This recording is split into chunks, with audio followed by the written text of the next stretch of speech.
Salut à toi l'ami, j'espère que tu vas bien. Il y a eu un putain d'éclair, c'est super stylé. Si tu es sur cette vidéo, c'est que tu veux convertir ton audience. Tu veux transformer les vues, les abonnés que tu as en argent. Et la vérité, c'est que si tu as plus de 2000 abonnés sur Instagram et que tu fais pas au minimum entre 5 et 10 000 euros par mois, c'est pas que tu as un problème de visibilité, c'est que tu as un problème de conversion. Pour te remettre dans le contexte, moi je m'appelle Thibaut, ça fait à peu près 6 mois que j'ai lancé mon activité de coaching et je suis passé de 1800 à plus de 12 000 euros par mois en seulement 3 mois avec uniquement 5500 abonnés sur Instagram et 200 sur YouTube. Tout ça sans aucune publicité et sans aucune prospection à froid. Des résultats, j'en ai plein et mes clients aussi. Comme Karel qui est passé de 0 à 6 000 euros par mois avec son activité de coaching. Yoran qui est passé de 0 à 5 000 euros par mois. Tous ces témoignages-là, tu pourras les retrouver dans la description, bien évidemment. Viken qui est passé de 0 à 1800 euros cash collecté en à peine 2 semaines. Il n'avait jamais fait de business auparavant. Pareil, Adrien, qui a plus de 65 000 abonnés, qui avait aussi un problème de conversion, nous a rejoint. Il a fait ses 2 premières ventes en moins d'une semaine. Et une métaphore que j'aime bien illustrer, c'est que avoir de la visibilité sans système de conversion, c'est comme si tu envoyais des milliers de poissons dans un filet troué. Ça sert pas à grand chose et tu perds du temps et de l'énergie. Donc, du coup, tu perds de l'argent. Le premier pilier, c'est l'acquisition. Donc, comment avoir une pluie de prospects qualifiés. Pour ça, on va utiliser 2 plateformes. Les 2 plateformes ont 2 rôles distincts. La première, c'est Instagram qui va servir à attirer le trafic. La deuxième plateforme que très peu de gens utilisent et qui pourtant faut l'utiliser, c'est YouTube. YouTube ne sert pas à acquérir du trafic dans un premier temps, ça sert à convertir le trafic que tu as grâce à Instagram. La première chose importante, le point de départ des appels que tu vas booker, c'est via le setching sur Instagram. Il faut que tu ailles parler aux gens qui interagissent avec ton contenu. Pourquoi ? Moi, j'avais la croyance au début que mon contenu allait suffire à me faire gagner beaucoup d'argent. En réalité, c'est le cas à l'heure actuelle, mais au début, tu es obligé de passer par le setting et d'aller parler à ces personnes-là. Moi, je voyais un peu ça comme quelque chose de sale. Je me suis dit, je me sentais un peu supérieur. Je me disais que, ouais, vas-y, moi, j'ai pas besoin d'aller prospecter, j'ai pas besoin de faire du setting, etc. Je suis le boss du game. Mais la vérité, c'est que tu es obligé de passer par là. Pour 4 raisons principales. Déjà, 1, ça te forme à la vente. Tu acquéris des skills de vente qui vont te servir toute ta vie. 2, tu apprends à gérer les objections. Donc, même sans faire des appels de vente, tu apprends à gérer les objections. Parce qu'en fait, le setting, c'est du closing en message, tout simplement. Troisième chose, tu récupères de la data et des feedbacks du marché. Donc, en parlant à tes prospects, tu parles à des gens qui sont dans ta cible et qui sont qualifiés. Donc, tu récupères des informations extrêmement précieuses que tu pourrais utiliser dans tes appels de vente, dans ta création de contenu, etc. Quatrième chose, comme je l'ai dit juste avant, construire une compétence forte qui va te suivre toute ta putain de vie. Il faut comprendre aussi que faire du setching, aller parler avec les gens qui interagissent avec ton contenu, ça apporte de la prédictibilité dans ton business. Il y a beaucoup de gens qui font des ads par exemple qui disent que oui, mais la création de contenu organique, c'est pas prédictible, etc. Mais en fait, avec le setching, tu rends ton business prédictible. Pourquoi ? Je t'explique rapidement. Imaginons que tu as besoin de 20 messages envoyés pour avoir un call et que tu as 10% de taux de closing. Tu sais très bien qu'en envoyant 10 messages par jour, tu as un call tous les 2 jours. Et que du coup, par conséquent, si tu as 10-20% de taux de conversion, tu as tant de personnes qui rejoignent ton accompagnement. Et du coup, vu que imaginons que ton accompagnement est à 2000 balles, tu as X milliers d'euros. Et ça fait que quelque chose de pas prédictible comme l'algorithme, la viralité ou ton audience, tu le rends prédictible avec des messages que tu envoies de façon quotidienne. Mais du coup, qui contacter, ok ? Parce qu'il y a beaucoup de gens qui pensent qu'il faut aller faire de la prospection à froid. Alors oui, ça peut fonctionner, mais ça marche de moins en moins, ok ? Les gens sont de plus en plus méfiants, etc. Et c'est pour ça que tu dois créer du contenu, apprendre à créer du contenu. Et pour ça, je te laisserai regarder mes vidéos qu'il y a sur ma chaîne YouTube. Et ensuite, aller parler avec ces personnes-là. Donc, les likes, les abonnements, les commentaires et les vues en story.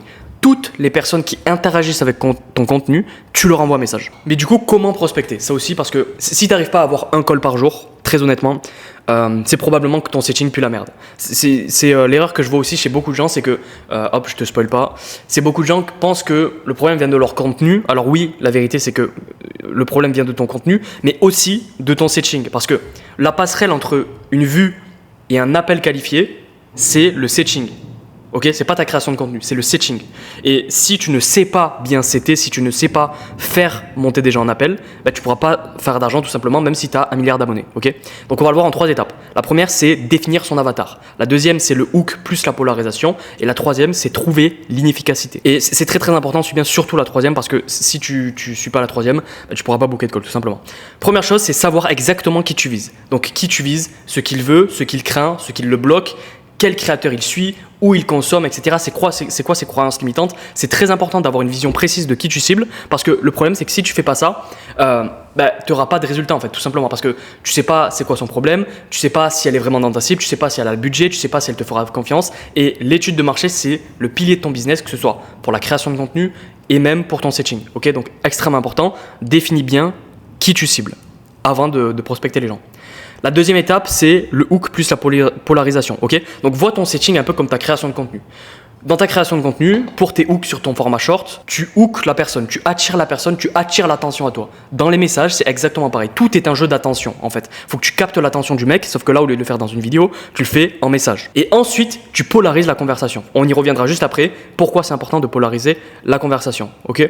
Petite pause mec, si tu veux aller plus loin et faire un appel de consulting 100% offert avec moi personnellement, réserve l'appel en description, c'est 100% offert. Dans le meilleur des cas, on va tout exploser sur ton business et dans le pire des cas, tu repars avec un plan d'action gratuit. T'as tout à y gagner, t'as absolument rien à perdre, donc je te laisse réserver juste en dessous et je te laisse pour la suite. Le hook ne doit pas être un hook juste pour attirer les curieux. Moi je vois des hooks du style hey boss, comment ça va ? J'ai quelque chose d'important à te dire. D'accord mec, t'as quelque chose d'important à me dire, mais ça, tu vois, c'est un hook inutile entre guillemets. Faut que le hook soit pertinent. C'est un peu comme dans ta création de contenu. Tu dis pas, je vais te montrer comment faire 1 milliard d'euros. Tu dis, je t'explique le système qui va te permettre de faire 10 000 euros grâce à la création de contenu. Par exemple, c'est un hook pertinent qui filtre.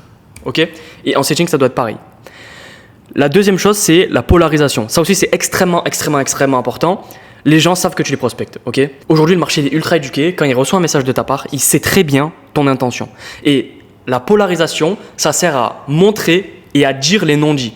Donc, moi, quand je prospecte, je dis « Écoute mec, je t'ai envoyé ce message pour voir si je pouvais t'aider. Si je pouvais t'aider, je te proposerai un appel ou je te proposerai des ressources gratuites si j'en ai. Est-ce que c'est ok pour toi ?» Et là, c'est ma formulation, mais tu formules avec tes propres mots, etc. Tanish, t'as compris ? Tout le monde cache ses intentions. Ok, tout le monde n'est pas honnête avec les prospects. Tout le monde parle de connexion. Oui, je connecte avec mon prospect, je m'intéresse à lui. Oui, il faut s'intéresser aux gens, évidemment, mais il faut aussi être honnête avec les gens et être transparent. Et ça, très peu de gens le font. Et du coup, quand tu le fais, les gens se disent « Ah putain, j'ai reçu 100 messages aujourd'hui, mais il n'y a que lui qui m'a dit qu'il me prospectait, qui me l'a verbalisé. » Et c'est ça qui est puissant. Et l'étape numéro 3, trouver le vrai problème. Ça aussi, c'est ultra important. Écoute les 20 prochaines secondes parce que c'est exactement pour cette raison-là que tu n'as pas d'appel. Ou alors que quand tu bookes un appel, le mec, tu lui envoies ton lien Calendly ou quoi et il met 2-3 jours à book. Et il te dit oui, je vais le faire, oui, mais j'ai pas le temps, oui, mais mes couilles, etc. Mon chien, il est à l'hôpital et il te trouve des excuses de merde pour pas booker le call. La raison est simple, c'est que tu bookes ton call sur une inefficacité de surface, ok ? Imaginons que je prospecte un mec. Ils me disent « Ouais, Thibaut, j'ai besoin de plus de vues. » Là, moi, qu'est-ce que j'aurais fait si je sais pas trouver la bonne efficacité ? Je lui dis « Bah écoute mec, si tu veux, on se fait un appel, comme ça je te dis comment faire plus de vues. » Non. Pourquoi ? Parce que ça, c'est une inefficacité de surface. Il faut que tu trouves l'inefficacité profonde. L'inefficacité profonde, c'est quoi ? C'est « Ok, j'ai besoin de plus de vues. » Ok. Mais du coup, tu fais quoi actuellement pour avoir plus de vues X ?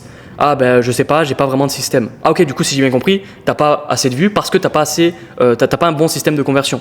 Ok. Et du coup, explique-moi, c'est quoi ton offre exactement ? Ah ben je sais pas trop parce que j'ai pas d'offre encore claire, etc. Ah ok. Donc en fait c'est pas un problème de conversion, c'est plutôt un problème de offre qui n'est pas clairement définie. Ok. Et là tu trouves la racine de pourquoi il n'arrive pas à booker d'école. Et quand tu vas lui proposer l'appel, il mettra beaucoup plus de valeur sur ce que tu lui as proposé parce que tu as bien déterminé la racine du problème. Okay ? Et ça, personne ne le fait. Et si toi, tu le fais, le mec, il va mettre énormément de valeur sur le call et ce que tu as à lui proposer. Il y a 2 raisons principales pourquoi les gens ne viennent pas en appel et c'est extrêmement important que tu comprennes la première et surtout la deuxième que je vais te montrer juste après parce que c'est pour cette raison que tu ne bookes pas de call. La première raison, c'est qu'il ne comprend pas le but de l'appel, ok ? Faut comprendre que l'ambiguïté, ça crée la procrastination. S'il ne comprend pas vraiment ton intention, et c'est pour ça que je t'ai dit juste avant qu'il faut polariser, parce que s'il ne comprend pas le but précis de l'appel, il n'aura aucune raison vraiment de venir. Et il va procrastiner parce qu'il ne mettra pas de la valeur sur l'appel. La deuxième raison, et sûrement la plus importante, c'est qu'il pense que tu veux absolument lui vendre quelque chose.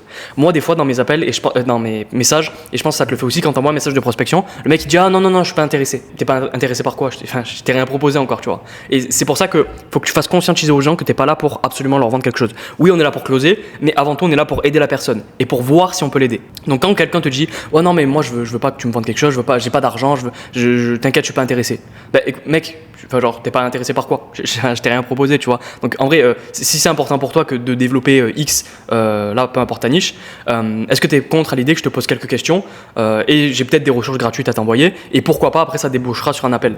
Mais dans un premier temps, juste je te pose des questions pour voir si je peux t'aider. Est-ce que c'est ok pour toi ? Et là, le mec il comprend, tu le reframes bien sur ok, t'étais pas là pour absolument lui vendre quelque chose, mais t'es là pour voir si tu peux l'aider. Si tu peux l'aider, là oui, je vais te vendre quelque chose, mec, parce que je peux t'aider, tu vois. Mais d'abord, viens, on voit si je peux t'aider. Et ça, c'est important et personne ne le fait dans le marché en 2026. Le canal numéro 3, c'est YouTube, l'arme de conversion massive. J'aimerais que tu sois très attentif pour les prochaines minutes qui vont suivre parce que YouTube, couplé à Instagram, c'est littéralement une machine à conversion. C'est littéralement le seul truc qui m'a permis de scale à plus de 10 000 € par mois de cash collecté. C'est YouTube et Instagram. Mais très peu de gens savent l'utiliser correctement. YouTube sert à 3 choses. Convertir, renforcer la confiance et pré-mâcher la vente. Google, ils ont mené une étude qu'il faut 7 heures à un prospect avant de passer à l'action avec toi. Est-ce que tu penses sincèrement que c'est avec des vidéos de 30 secondes sur Instagram qu'il va passer 7 heures avec toi? La vérité, c'est que c'est non. Donc, tu dois faire des vidéos longues pour que les gens passent du temps avec toi, qu'ils te fassent plus confiance et qui soient déjà convaincus avant de monter dans l'appel.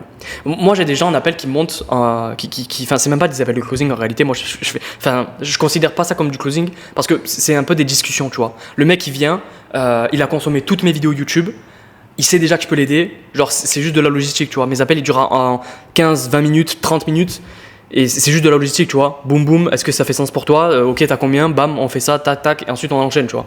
Et je ne pourrais jamais avoir ce genre d'appel si je n'avais pas implémenté YouTube dans mon business. Et c'est pour ça que tu dois l'implémenter et je vais te l'expliquer dans les prochaines minutes comment le faire concrètement grâce à Instagram, ok? Le premier type de contenu que tu vas poster sur YouTube, c'est le contenu de valeur. Sur Instagram, par exemple, c'est pas très utile de donner beaucoup de valeur parce que les gens ne sont pas sur Instagram pour avoir de la valeur par définition, ils sont là pour se divertir. Alors que sur YouTube, par contre, ils sont sur YouTube pour justement apprendre des choses.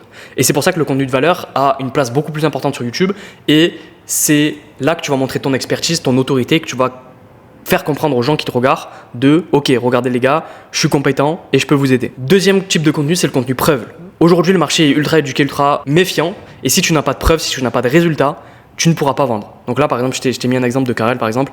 Tu pourras voir en description, je t'ai mis ma chaîne de témoignages avec tous les témoignages de tous mes clients. Pourquoi c'est puissant? Parce que parfois, il y a des gens qui vont consommer ton contenu et ça fait longtemps qu'ils te consomment. Mais il leur manque un déclencheur. Et parfois, le déclencheur, c'est juste un avis client. Pour dire, ah ok, ça marche pour quelqu'un d'autre qui me ressemble, donc ça peut marcher pour moi. C'est pour ça que c'est ultra important de le mettre sur YouTube et de le mettre en format long pour vraiment break down pourquoi ce client est passé de 0 à 6 000 €. Et c'est ça qui va faire passer à l'action les gens, ok? Il va faire moins de vues, par contre, il va convertir beaucoup plus. Et le troisième type de contenu qui n'est pas assez utilisé par les entrepreneurs, c'est le contenu de connexion, ok? Même en B2B, si tu fais du B2B, il faut que tu connectes avec les gens, ok? Moi, j'aime bien les vlogs, ça marche extrêmement bien. Alors que je suis dans le B2B, mais les gens que je cible, ils sont dans le B2B, mais je connecte avec eux. Et c'est important de renforcer le lien humain quand tout le monde parle de système, etc. C'est un peu paradoxal, encore une fois, parce que je parle de système dans cette vidéo, mais les gens t'achètent pour toi, ok? Ils t'achètent pour ta personnalité, ta vision du monde, etc. Et non pas seulement pour tes compétences. Parce que, en réalité, les compétences que j'ai, que je t'enseigne ici, il y en a plein d'autres qui les ont, ok, dans le marché.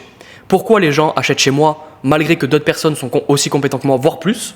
Parce que justement, ils connectent avec moi émotionnellement, humainement. Donc voici la répartition de ton contenu sur YouTube. 60% de contenu de valeur, donc là c'est établir l'expertise. 20% de preuves, donc là c'est pour déclencher l'achat. Et 20% de connexion pour renforcer le lien avec ton audience. Mais les 3 types de contenu que je viens de te montrer, ça suffit pas. Et tu vas devoir créer une vidéo extrêmement importante que tu vas mettre sur ton Instagram. Donc écoute bien parce que c'est cette vidéo-là qui va te permettre de convertir toute ton audience sur Instagram de façon quasi automatique. Okay? Cette vidéo-là, c'est une vidéo système. Cette vidéo, c'est ta base de conversion permanente. C'est le point d'entrée de ton écosystème. Tu vas devoir la mettre dans ta bio Instagram et c'est à envoyer avant chaque appel. Okay? Par exemple, cette vidéo-là que j'ai postée, comment scale ta personne à brand à plus de 6 000 € par mois, elle fait 1 heure à peu près. Elle a fait plus de 1000 vues. Cette vidéo-là m'a rapporté des milliers d'euros, ok? Je l'ai fait une fois, je l'ai mis dans ma bio et je l'envoie tout le temps dans mon setting. Et cette vidéo-là, en fait, elle explique mon système de façon globale et de façon précise pour que les gens sachent que je suis compétent et sachent que je peux les aider. Et cette vidéo-là, tu la mets en bio Instagram, tu l'envoies à tes prospects, tu l'envoies quand un mec qui book un call pour que justement, il passe du temps avec toi. Et en fait, 80% de la vente se fait avant l'appel. Et c'est pour ça que si tes prospects te disent je vais réfléchir, oui, je dois en parler à mon chien, etc., c'est probablement parce que 80% de la vente n'a pas été fait en amont. Et du coup, tu te bats avec des prospects froids qui ne te font pas confiance et qui te sortent des excuses du style j'ai pas l'argent ou je dois y réfléchir, ce qui est assez chiant quand tu passes 1 heure avec quelqu'un. Le pilier numéro 2, c'est la qualification des bons leads. Ok ? Les 2 critères de qualification, c'est le premier, c'est la confiance et le deuxième, c'est le niveau de conscience. Ok ? Le critère numéro 1, c'est la confiance. Donc, est-ce qu'il te fait confiance ? Le critère numéro 2, c'est est-ce qu'il comprend déjà son problème, ok? Et ça, tu dois sûrement connaître aussi, c'est le niveau de conscience de ta cible. Plus le prospect est ici, plus il est facile à convertir entre guillemets parce qu'il est déjà conscient de son problème, ok? Je te prends l'exemple d'un créateur de contenu qui veut monétiser son audience. Toi, tu es ici, probablement, tu vois. Si tu es ici, c'est que tu connais ton problème, mais tu sais juste pas chez qui acheter, ok? Tu sais qu'il y a plein de solutions sur le marché existantes, mais tu sais pas vers qui tu vas donner ton argent. Les prospects qui sont ici, c'est par exemple, imaginons un mec du BTP qui travaille dans un business physique et tu veux intégrer l'IA dans son business. Là oui, tu vas pas lui dire oui, utilise Claude Code pour faire x2 sur ton chiffre d'affaires. Le mec il sait même pas ce que c'est que Claude Code, il sait même pas ce que c'est l'IA probablement. Donc tu dois déjà l'éduquer, le faire passer ici et ensuite tu pourras lui vendre ta solution. Et c'est important de comprendre que le contenu ne sert pas seulement à attirer les gens, il sert surtout à filtrer, monter en niveau de conscience et à monter la confiance qu'ils ont envers toi ou ton offre. Okay, et ça, c'est important que tu comprennes ces 3 points-là. C'est ultra important parce que si tu vois la création de contenu uniquement pour attirer du trafic, bah, tu as perdu et c'est pour ça que probablement tu n'atteins pas les paliers financiers que tu veux. Dans un instant, on va voir comment closer en appel, le système de conversion. Mais juste avant, on va voir quelque chose de ultra important. Donc, reste bien concentré. Comment préparer le prospect avant l'appel. Parce que comme je te l'ai dit tout à l'heure, 80% de la vente se fait avant l'appel. Okay, 1. Un questionnaire détaillé. 2. Des messages détaillés que tu vas lui envoyer sur WhatsApp. 3. Des vocaux personnalisés. 4. Ta vidéo système qu'il va devoir regarder absolument avant l'appel. 5. Des audits de profil si tu as le temps de le faire sur Loom. Et 6. Des ressources ciblées. Donc quand je dis des ressources ciblées, c'est par exemple des vidéos YouTube. Moi, avant que le mec book un appel, dans mon setting, je lui envoie des vidéos YouTube ciblées par rapport à son pain point. S'il me dit qu'il a un problème de positionnement, ah ben écoute mec, j'ai une vidéo qui traite exactement de comment trouver un bon positionnement. Je te l'envoie, tu la regardes avant l'appel. Extrêmement important. Il faut comprendre qu'il faut que tu mettes de la bonne friction avant l'appel. Pourquoi ? Parce que plus le prospect fait un effort, plus il est qualifié, plus il est engagé, plus il est sérieux et plus la qualité de celui-ci elle est élevée. Donc toute la friction que tu mets, la friction positive, sert à filtrer les bons prospects et à dégager tous les autres. La mauvaise friction, ça donne de la friction pour tout le monde. La bonne friction, ça met de la friction uniquement pour les personnes pas qualifiées. Ça fait beaucoup de mots friction, mais tu as compris là où je voulais en venir. On s'attaque maintenant au 3e pilier qui est la conversion et du coup comment tu convertis tes prospects en closing. Parce que même si 80% du travail est bien fait en amont, si les 20% restants sont pas ouf, bah tu vas t'asseoir sur des milliers d'euros. Okay, donc écoute bien, je vais te montrer comment bien closer et le système que j'utilise pour moi et pour mes clients pour closer facilement. Et quelque chose de très important avant de commencer, avant de te donner le système qui va te permettre de closer facilement, c'est que la vente c'est un transfert de croyance. Okay, les gens qui seront en appel avec toi, ils vont passer à l'action avec toi pour une seule raison. Ils sont sûrs à 100% que tu résous leurs problèmes. S'ils sont sûrs à 100% que tu peux résoudre leurs problèmes, peu importe le prix de ton offre, ils vont payer. Ils vont trouver un moyen de payer. Okay, c'est un peu comme si je te disais ouais frérot, je te vends, est-ce que tu peux me donner 10 000 euros ? Là, tu vas me regarder, tu vas me dire bah mec, c'est cher, 10 000 euros, etc. Blablabla. Ok. Maintenant, je te dis écoute mec, est-ce que tu peux me donner 10 000 euros et je te donne 3 penthouse à Miami et 3 Lamborghini ? Bah là mec frérot, même si t'as pas les 10 000 euros, tu vas appeler ta mère, tu vas appeler ton père, tu vas appeler toute ta famille, tu vas lui dire donne-moi 10 000 euros, tu vois, parce que t'es sûr d'avoir des résultats, t'es sûr que ça va fonctionner et la valeur est plus élevée par rapport au prix que tu donnes, ok. Et la vente c'est juste ça en fait, ok. Donc voici les 6 étapes pour convertir dans l'appel. On va y rentrer plus en détail juste après, mais juste avant je te montre dans sa globalité. La première étape c'est la connexion. La deuxième étape c'est le leadership. La troisième étape c'est la douleur. La quatrième étape c'est la projection. La cinquième étape est celle qui est très très mal faite en général et je vais te dire comment bien la faire, c'est le gap. Et la sixième étape c'est la solution idéale pour ton prospect. Okay, la première étape c'est la connexion. Okay, c'est à peu près les 2-3 premières minutes de ton appel. Là tu vas connecter avec ton prospect. Salut, comment ça va, blablabla, etc. Cette étape elle est ultra importante parce que la première impression c'est le plus important dans l'appel. Okay, par contre je vois trop l'erreur de gens qui se forcent à connecter avec les gens. Okay, que parfois tu sais quand tu as un prospect en face qui est pas trop bavard, tu essayes de trouver des trucs à dire, etc. et ça devient gênant un peu parce que justement c'est pas naturel, tu vois. Quand tu as un prospect limite qui est trop froid, qui parle pas, bah, passe direct à l'étape d'après. Tu verras, on verra d'après, c'est l'étape du leadership, mais passe direct à l'étape d'après. En fait, il faut que réécoute tes appels et si tu vois que la phase de connexion elle est gênante et que toi tu trouves ça un peu dérangeant, c'est que c'est pas bon, tu vois. Il faut vraiment que ce soit naturel et authentique. Authentique, ça veut un peu rien dire, mais en gros, il faut que ce soit vrai, tu vois. Il faut vraiment que tu connectes vraiment avec la personne. Vaut mieux ne pas connecter avec elle plutôt que essayer de connecter et que ça soit gênant et que tu fasses de la merde, ok. Donc, étape de connexion, là, tu connectes avec le mec. Salut, comment ça va ? Tu m'appelles d'où ? Tu fais quoi après l'appel ? Blablabla. Ah, stylé ton poster de Spider-Man derrière toi, blablabla. Tu connectes avec la personne tout simplement. La deuxième étape, et ça, c'est l'erreur que je vois que trop de gens font quand je réécoute les appels de mes clients, c'est que il n'y a aucun cadrage. Et c'est ultra important. Après on passera à la douleur qui est tout aussi important, mais reste bien concentré ici parce que le leadership c'est l'étape que tu dois apprendre par cœur, littéralement. Parce que si tu foires cette étape là, le prospect ne mettra pas de valeur sur l'appel et il n'aura pas vraiment compris pourquoi il est là, ok. Donc je te donne par exemple une phrase de cadrage à adapter évidemment à ta niche. Écoute X, merci de me partager tout ça. Est-ce que ça te va si on rentre dans le vif du sujet? Oui. Ok. Écoute, aujourd'hui le but de l'appel c'est de voir si moi je peux t'aider. Si à la fin de l'appel je me rends compte que je suis la bonne personne pour t'accompagner, que ton profil correspond et que j'ai envie de travailler avec toi, je te présenterai alors ma solution. L'objectif de l'appel c'est qu'on prenne une décision. Que ce soit oui ou non, ça c'est ok dans les deux cas. Est-ce que c'est ok pour toi? Oui. Non. Ok. Et là déjà... ça va déjà lever l'objection de « ouais, je vais y réfléchir ». Si le mec il comptait y réfléchir, il va te sortir l'objection ici et du coup tu peux la traiter direct à la racine et pas attendre que tu aies passé 1 heure avec le mec. Et surtout que le mec il comprenne pourquoi il est là, il comprenne que c'est toi qui as le cadre de la conversation et qu'il comprenne que ok, il est là pour m'aider et à la fin de l'appel, on va prendre une décision. L'étape numéro 3, c'est la douleur. Tu dois comprendre sincèrement la situation de ton prospect. Ok ? Donc tu dois comprendre quelle situation il vit, depuis combien de temps il est là-dedans, qu'est-ce qu'il a déjà essayé pour régler son problème, etc. Tu dois vraiment comprendre la situation dans laquelle se trouve ton prospect. Pour te donner un ordre d'idée, cette recherche de douleur, elle doit durer à peu près entre 5 et 12 minutes. Ok ? Je vois trop de gens passer à direct, donc la prochaine partie qui est la projection. Donc, ah ouais, du coup, toi, c'est quoi tes objectifs, etc., etc. Au bout de 5 minutes d'appel, genre ça n'a aucun sens. Genre, il faut vraiment trouver pourquoi ton prospect est là, la douleur qu'il vit actuellement. Et une question magique que j'aime bien poser, c'est une fois la phase de leadership, la phase de cadrage faite, tu lui poses la question, bah écoute X, qu'est-ce que tu fais en appel avec moi aujourd'hui? Pourquoi tu es là? Ok? Et ça va te permettre juste de factuellement déterminer, bah ok, pourquoi il est là? Ah bah je suis là parce que j'ai un problème de conversion.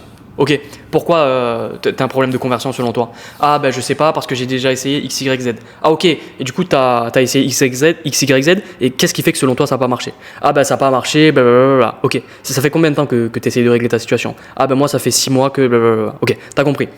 En fait, il faut que tu creuses toutes les couches des douleurs, ok? Dans tes questions, tu dois avoir 3 pourquoi à chaque fois, ok? Donc tu vas pas poser pourquoi à chaque fois, mais tu peux par exemple lui dire du style, ok, qu'est-ce qui fait que X, ok, qu'est-ce que tu veux dire par X, Y, Z, ok? Pour vraiment creuser. Creuser, tu veux pas rester en surface. Parce que si tu restes en surface, tu vas pas trouver la douleur, du coup, tu vas pas creuser le gap, on y reviendra juste après, et du coup, tu pourras pas closer.